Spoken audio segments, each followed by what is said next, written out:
Well, he stands today as a beacon of the universal values of peace and forgiveness and is recognized as one of the greatest leaders of all time. So says the United Nations Secretary General, who along with actor and UN envoy Forest Whitaker headlined the official commemoration of Nelson Mandela International Day at the United Nations in New York. The UN's Postal Administration also unveiled a new Mandela postal stamp to mark the centenary of his birth.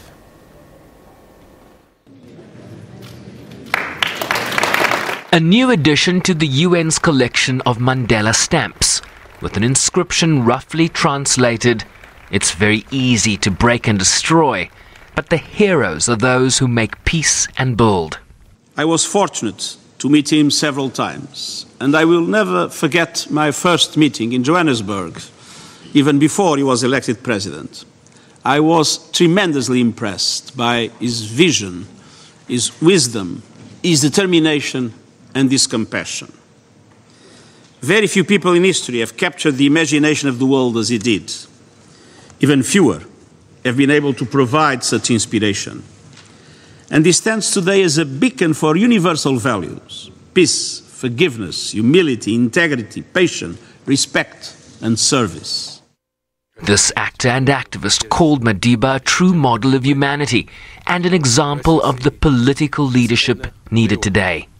As we celebrate the centennial anniversary of Mandela, he urges us also to have courage. The courage to hope, the courage to resist and to learn about ourselves and others.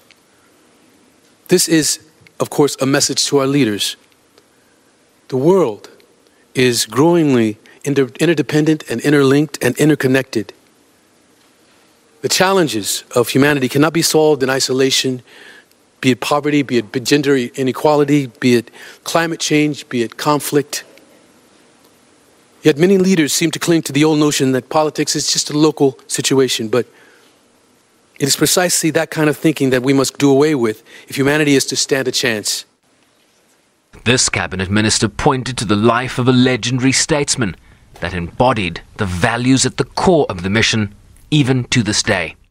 Nelson Mandela believed that all of us, no matter who we are, can make a difference. He believed that every man, every woman, every child should take responsibility to change the world for the better. It is befitting a tribute to this exemplary life that in South Africa, we are leading and right now running a campaign that's led by the president in particular. It's called Tuma Mina, which translated into English, it means send me. It is a campaign that encourages all South Africans to stand up and say, we want to be part of this bright common future, and we are prepared to do our part. Arguing that Tata Madiba's qualities of humility, forgiveness and compassion, those of tolerance, dialogue and reconciliation, are what is sorely needed in the world today. Sherwin Bryce-Pease, SABC News, New York. You heard him there. Let's cross live now to New York, where Sherwin Bryce-Pease is standing by. Sherwin, tell us more. You've been hobnobbing with actors, stamp collecting today, but this is all about the values that Nelson Mandela stood for and how they're being eroded. I mean, I think the real takeaway from the commemorative celebrations or certainly marking the centenary of Madiba's birth here at the United Nations, Francis, is really connecting the leadership qualities that he displayed over the years to the goals, the fundamental goals that are the United Nations today. You know, the Secretary General spoke at length in his address about the values of the United Nations, that epitomizes the United Nations that are found within the 17 goals of the Sustainable Development Goals. So when you talk about eradicating poverty, when you talk about universal health care, when you talk about climate change mitigation and cleaning up our oceans, these are values that Tata Nelson Rolihlahla Mandela stood for. And it really is the focus here today is about the leadership qualities that he possessed. You heard also from actor and UNESCO Special Envoy Forest Whitaker, who really tried to link the example of Nelson Mandela to the leadership deficit we see around the world today. You know, when you talk about immigration concerns in the United States, when you talk about the undermining of the multilateral order, the international rules-based order that the world has come to stand on since the end of World War II, there are certain individuals in powerful positions that are trying to undermine that. And so Nelson Mandela, I think, on a day like today, becomes a symbol about what you need in the world to address these ills, rather than to be caught up in the noise that I think surrounds all of us today.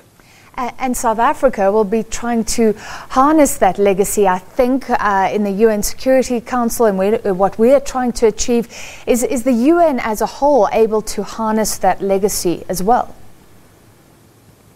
But also, I mean, what we heard from President Cyril Ramaphosa in Mvezo today was really to counter this narrative that has emerged in certain corners that somehow Nelson Mandela was a sellout for the reconciliatory posture that really surrounded his presidency and his time in office in South Africa.